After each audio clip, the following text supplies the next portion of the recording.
Manhã tensa no Rio de Janeiro. Polícia mata sequestrador que manteve 37 pessoas reféns dentro de um ônibus. Negociação durou 3 horas e meia. Criminoso usava uma arma de brinquedo. E você vai ver também. Polícia Federal desarticula rede de contrabando de migrantes no Brasil. FGTS vai distribuir mais de 12 bilhões de reais de lucro em contas ativas e inativas. Comércio eletrônico em alta. Mercado online deve lucrar 80 bilhões de reais neste ano. E ainda, como moradores de Goiás têm conseguido manter uma horta orgânica sem terreno para plantar. Tudo isso e muito mais, agora na edição de 13h. Olá, boa tarde. Estamos chegando com as principais notícias do Brasil e do mundo. Boa tarde para você nesta terça-feira, dia 20 de agosto de 2019. E vamos saber quais são as notícias mais lidas nos portais na internet. Começamos com o portal G1. Após ganhar prêmio internacional, Camerata Jovem do Rio de Janeiro viaja para apresentações na Europa. O grupo é afinado.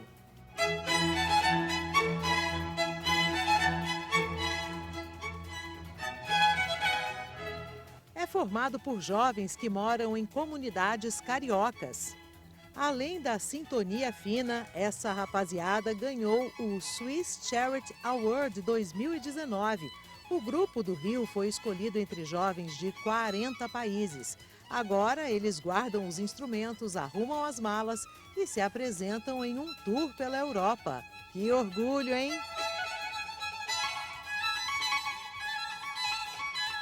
Agora é a vez do Portal R7. Criança é resgatada após ficar 2 dias perdida em floresta perigosa.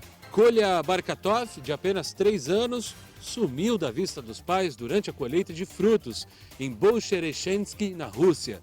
O local é bonito, mas também é conhecido por abrigar lobos e ursos perigosos. Meu Deus, que perigo! Bom, o garoto deu um sumiço e susto de 2 dias nos pais. 500 pessoas participaram da operação de resgate do pequeno fujão. Em estado de choque, ele foi diagnosticado com desidratação e hipotermia, mas se recupera bem. Ufa! Não foge não, garoto! Encerramos no site Só Notícia Boa. Uber faz surpresa à passageira sem dinheiro para comprar roupas. Uma motorista de Uber lá nos Estados Unidos se sensibilizou com uma passageira e acabou fazendo uma surpresa bem bonita para ela. Lamia pegou a Daiane, que trabalha em uma rede de fast food, e no trajeto a mulher contou que estava ansiosa para receber dinheiro extra e comprar um roupão, sapatos e um vestido para a igreja. Como não tinha grana, a Uber ligeira fez essa surpresa, deu as roupas e até um cartão de compras para sua nova amiga. Que legal, hein? E olha, hoje cedo, o homem que sequestrou um ônibus com 37 passageiros na ponte Rio-Niterói, no Rio de Janeiro, foi morto por um atirador de elite do BOPE, depois de 3 horas e meia de tensão. E segundo a PM, o criminoso se chamava William, era vigilante e tinha uma arma de brinquedo, mas ameaçava incendiar o coletivo. O homem armado disse que era policial militar. Ele dominou o ônibus por volta das 5h30 da manhã e ameaçou todo mundo. Ele mandou o motorista atravessar o coletivo na pista sentido Rio de Janeiro, na subida do vão central da ponte. O trânsito ficou interrompido. A Polícia Rodoviária Federal e a Polícia Militar foram para o local tentar negociar com o sequestrador, para que ele libertasse os reféns e se entregasse. Foram momentos de tensão. O criminoso jogou um galão de gasolina já em chamas para fora do ônibus. Aos poucos, ele começou a liberar alguns passageiros. Negociadores do Batalhão de Operações Especiais chegaram pouco antes das 7 da manhã para ajudar no diálogo com o sequestrador. Segundo informações dos policiais militares, o homem parecia desorientado. Esta linha de coletivos sai do Jardim Alcântara, em São Gonçalo, na região metropolitana, e vai até o Estácio, na região central do Rio. E segundo informações da Polícia Militar, os 37 reféns foram liberados sem ferimentos. E a Polícia Federal fez uma operação hoje de manhã para desarticular uma rede de contrabando de migrantes. As vítimas eram levadas até o Acre e de lá seguiam para o Peru até chegar na fronteira do México com os Estados Unidos. De acordo com a Polícia Federal, os chefes do esquema no Brasil tinham contatos na América Central e América do Norte para conseguir levar as pessoas de forma ilegal para os Estados Unidos. As investigações indicam que o grupo criminoso providenciava passaportes e vistos brasileiros falsos em países da América Oriental, de onde também partiam os migrantes ilegais com destino a São Paulo. Ao desembarcar aqui, eles eram recebidos pela organização criminosa. Depois seguiam para Rio Branco, no Acre, onde atravessavam a fronteira para o Peru e prosseguiam viagem por terra até a fronteira do México com os Estados Unidos. Na operação da PF foram cumpridos no estado de São Paulo 3 mandados de prisão temporária e 6 de busca e apreensão. Segundo a PF, há indícios de que o grupo ajudou até pessoas suspeitas de ligação com o terrorismo a entrarem nos Estados Unidos.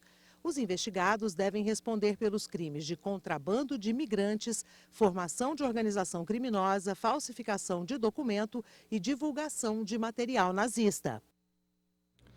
E olha, uma testemunha disse para a polícia que o atropelamento dos moradores de rua em São Paulo, aquele caso que aconteceu ontem no início dessa madrugada, foi proposital.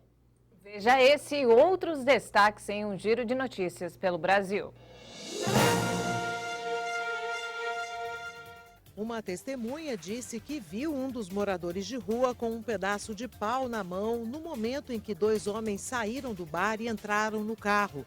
O motorista, de acordo com o relato da testemunha, deu ré, cruzou a faixa zebrada e foi na direção dos moradores de forma abrupta. 3 pessoas foram atingidas e estão internadas. O motorista fugiu sem prestar socorro e ainda não foi encontrado. A linha de investigação do caso deve mudar. Um caminhão desgovernado matou uma psicóloga de 59 anos em Belo Horizonte, Minas. O carro de Ivanilda José Basílio Felisberto foi esmagado pelo caminhão contra uma árvore. Ela ficou presa às ferragens e não resistiu. A rua onde aconteceu o acidente é proibida para veículos pesados. O motorista foi preso sem direito à fiança. O laudo preliminar da exumação feita no corpo do cacique Emirá Wayampi, no Pará, indica que ele não foi assassinado. Mas o Conselho das Aldeias, o Ajampi Apina, declarou que o laudo que aponta que o cacique morreu por afogamento não indica que foi acidente. Emirá foi encontrado morto em julho no município de Pedra Branca do Amapari, no Amapá. Os índios afirmaram que invasores atacaram o cacique com arma branca. Já está valendo o valor de R$ 4,57 para o Vale Transporte na cidade de São Paulo. Esse valor é cobrado das empresas que fornecem o benefício para os funcionários. E agora eles têm direito a apenas 2 viagens em 3 horas.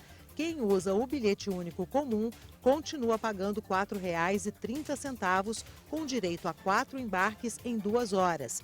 O Superior Tribunal de Justiça derrubou as liminares que impediam a cobrança. O IDEC e o Ministério Público Federal, responsáveis pelas liminares, disseram que vão recorrer. E atenção, motoristas, tem interdição parcial na pista expressa da Marginal Pinheiros, sentido Castelo Branco. O motivo é a obra da linha 17 Ouro, que vai ligar o aeroporto de Congonhas à estação Morumbi da CPTM. Quarta, quinta e sexta-feira, a interdição será total na pista expressa sentido Castelo Branco, perto da estação Morumbi. Os trabalhos vão até sexta. E o presidente Jair Bolsonaro admitiu que pode rever a indicação de seu filho, o deputado federal Eduardo Bolsonaro, para a Embaixada do Brasil nos Estados Unidos, se ele não reunir votos suficientes. O presidente criticou a consultoria do Senado, que considerou a nomeação um nepotismo. Segundo Bolsonaro, os pareceres da casa têm viés político e são elaborados de acordo com o interesse do parlamentar. E a medida provisória que muda o COAF para o Banco Central foi publicada nesta madrugada no Diário Oficial da União. Com a mudança, o Conselho de Controle de Atividades Financeiras passa a chamar Unidade de Inteligência Financeira. A nova unidade de inteligência financeira, que saiu do Ministério da Economia para ser gerenciada pelo Banco Central, deve ter autonomia técnica e operacional para atuar em todo o país. Como é uma medida provisória, já tem força de lei desde que foi publicada. Agora o Congresso Nacional tem até 120 dias para votar a MP. Se nesse prazo a medida não for aprovada, perde a validade.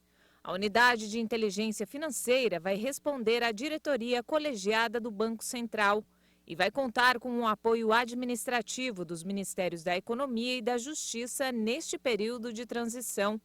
O conselho deve ser formado por no mínimo 8 e no máximo 14 conselheiros. Eles serão escolhidos entre cidadãos brasileiros com reputação ilibada e reconhecidos em matéria de prevenção e combate à lavagem de dinheiro, ao financiamento do terrorismo ou ao financiamento da proliferação de armas de destruição em massa.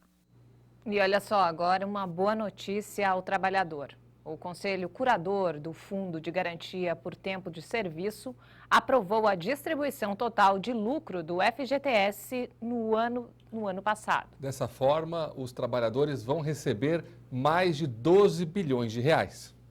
O pagamento de 100% do lucro do fundo no ano passado deve ser depositado nas contas ativas e inativas com saldo em 31 de dezembro de 2018. De acordo com a resolução publicada no Diário Oficial de hoje, vai ser calculado cerca de R$ 3 de lucro para cada R$ 100 que o trabalhador tinha no saldo de suas contas do FGTS no final do ano passado. Os depósitos nas contas dos trabalhadores devem ser feitos até o final deste mês.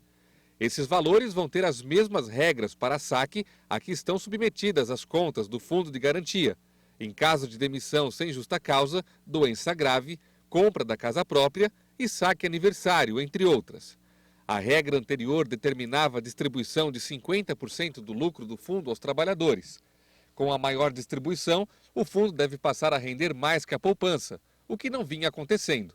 Além do lucro, o FGTS tem uma remuneração fixa de 3% ao ano, mais a taxa referencial, que no momento está em 0. E veja a seguir, comércio eletrônico em alta. Mercado online deve lucrar 80 bilhões de reais neste ano. E ainda, como moradores de Goiás têm conseguido manter uma horta orgânica sem terreno para plantar. Nós voltamos em instantes, até já.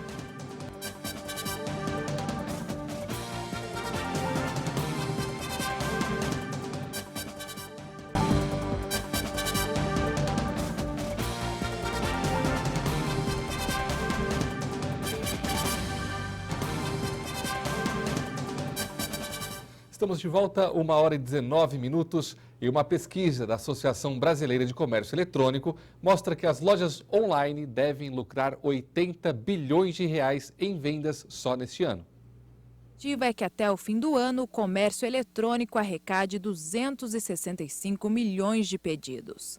Se o volume de vendas continuar até o final de 2019, o lucro do setor será de 80 bilhões de reais. Um crescimento de 16% comparado com o ano passado. O valor é o maior desde 2015.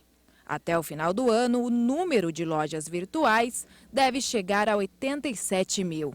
As micro e pequenas empresas devem aumentar sua participação no faturamento e atingir 29%. É esperado que 33% dos consumidores façam compras a partir de smartphones e tablets. O otimismo dos empresários do setor com os rumos da economia, somado com a elevação da confiança do consumidor, são alguns dos fatores que contribuem para a projeção do crescimento expressivo para este ano. E uma filha da deputada Flor de Lis disse que está envolvida na morte do pastor Anderson, em Niterói. Vamos ver esse e outros destaques agora em um giro de notícias pelo país.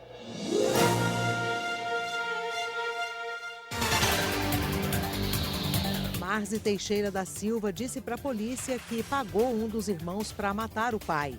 Lucas já tinha contado para a polícia sobre a proposta da irmã 3 meses antes. Ele está preso. Marzi contou ainda que se arrependeu do plano, mas já era tarde demais. De acordo com o depoimento, a mãe dela, a deputada Flor de Lis, sabia de tudo. Lucas negou ter aceitado a proposta da irmã. No Rio de Janeiro, os moradores se assustaram com mais um tiroteio na Zona Norte. A intensa troca de tiros entre traficantes foi hoje de madrugada.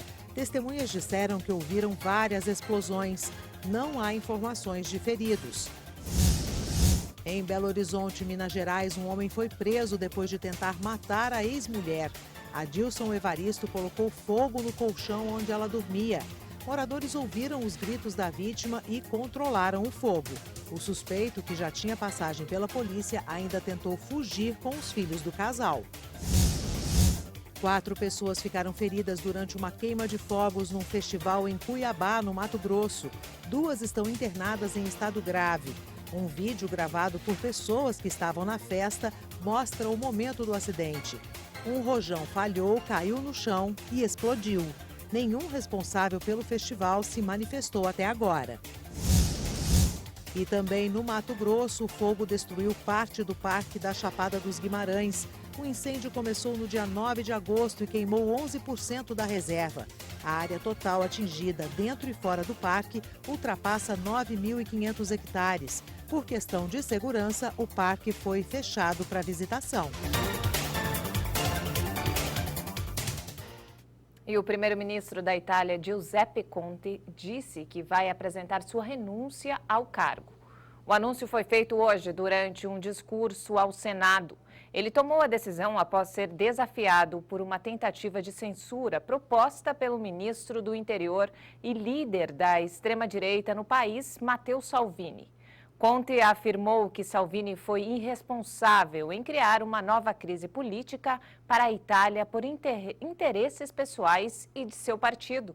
A desavença entre as duas legendas começou após desentendimentos por questões relacionadas ao orçamento e outros assuntos centrais.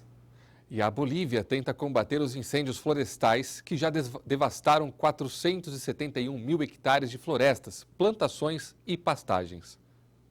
Um dos focos de incêndio se aproximava da fronteira com o Paraguai. As autoridades temem que os ventos e o tempo seco agravem ainda mais a situação. As chamas foram causadas pela queima dos campos de cultivo, uma prática ancestral na Bolívia. Muitos acreditam que as cinzas melhoram a qualidade da terra para o plantio. A secretária do Meio Ambiente da região de Santa Cruz informou que a expectativa não é boa, já que os ventos devem permanecer fortes e não há previsão de chuvas. Em agosto foram registrados mais de 7 mil focos de incêndio. O fogo se espalhou, criando 12 incêndios maiores e um deles se aproxima do Paraguai.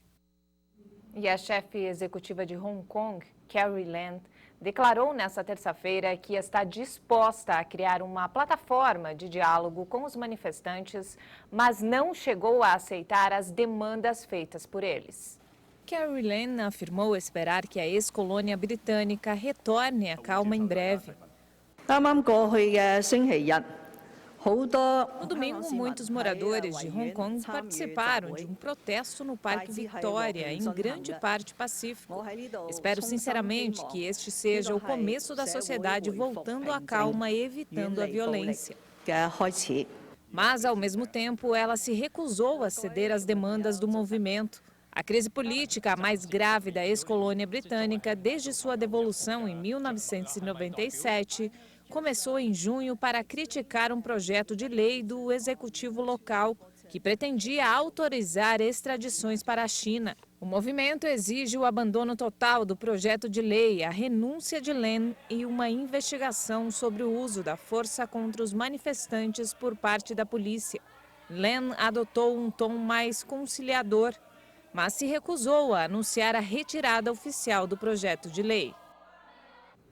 Agora, olha só que legal essa história. Para manter uma horta, nem sempre é preciso ter um grande espaço.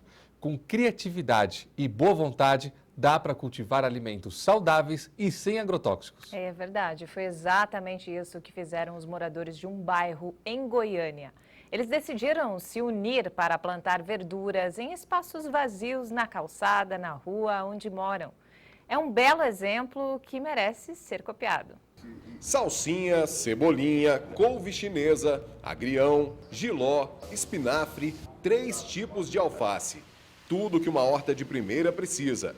A diferença aqui é que ela não está em uma chácara, fazenda e muito menos na área rural. Essa hortinha está na calçada dos moradores da Rua Sevilha, no Jardim Europa, em Goiânia. A ideia partiu do Rodrigo e do Adriano. E o projeto não surgiu à toa. O que eles buscavam era a mudança do ambiente, que não estava tão bem tratado assim. Alguns moradores sempre insistiam em jogar restos de construção, lixos, né? E tínhamos muito caso de dengue, insetos. E numa das vezes que a prefeitura raramente limpou, nós aproveitamos que estava limpo e começamos a colocar pneus, algumas plantas ornamentais para impor respeito no terreno, né? Primeira preocupação com a limpeza, né? E aí quando a gente pensou na horta, como é uma calçada, a gente também tem que dar acesso, né, às pessoas que, apesar de não ser calçamento, ser terra, né? A gente tinha preocupação de montar de um aspecto que, principalmente a parte de verdura e algumas frutíferas que a gente põe, mas que não vai prejudicar o calçamento, né, a passagem do público, né? Todos os dias, o Rodrigo, que mora bem em frente, atravessa a rua para molhar as plantas. A limpeza e o manejo dos canteiros é feito em regime de mutirão. Sempre o pessoal para aqui na rua, quer saber onde mora, quem começou o projeto da horta, quer saber como funciona, quer fazer na rua dele. A horta ajudou ainda a criar mais interação entre os próprios moradores. Eles contam que qualquer um pode vir aqui e colher o que precisa para as refeições. Mas claro, sempre com moderação. Está no ponto de consumo, qualquer morador está apto a vir, né, e fazer essa colheita, está liberado. O primeiro plantio aconteceu há cerca de 6 meses, ainda nos pneus. Depois, eles aumentaram o projeto com a ideia dos caixotes com madeira reciclada. Isso é muito importante, todo o material utilizado aqui vem de reciclagem. A ideia deu tão certo que se espalhou e hoje 2 pontos da rua já tem a horta comunitária. Você pensa que eles estão satisfeitos? Nada disso. Agora, a ideia é criar um projeto para todas as pontas de rua. A hortinha hoje é motivo de orgulho para os moradores da Rua Sevilha. E quem passa por aqui, é claro, sempre fica motivado em copiar a ideia. Está contaminando e é isso que a gente quer, né? Construir mais o verde, conscientizar mais a pessoa da necessidade que nós, humanos, fazemos parte da natureza. Nós não somos separados da natureza, nós somos totalmente integrados à natureza. Bela iniciativa, hein? Muito Dá para legal, seguir no hein? Brasil inteiro. Agora, e quem mora em apartamento, faz o quê? Vamos comprar uma caixinha, vamos plantar algumas Tentar fazer na coisinhas. varanda, na janela. Sempre dá um jeito, Dá né? para dar um jeitinho, né? Dá para dar um jeitinho. Plantar feijão, né? Naquele Quem copinho. sabe? Você testa aí, você me avisa se deu Combinado, certo. combinado. Bom, não temos mais tempo. Essa edição fica por aqui. E nós voltamos amanhã às 8h30 da manhã. Uma ótima tarde para você e até lá.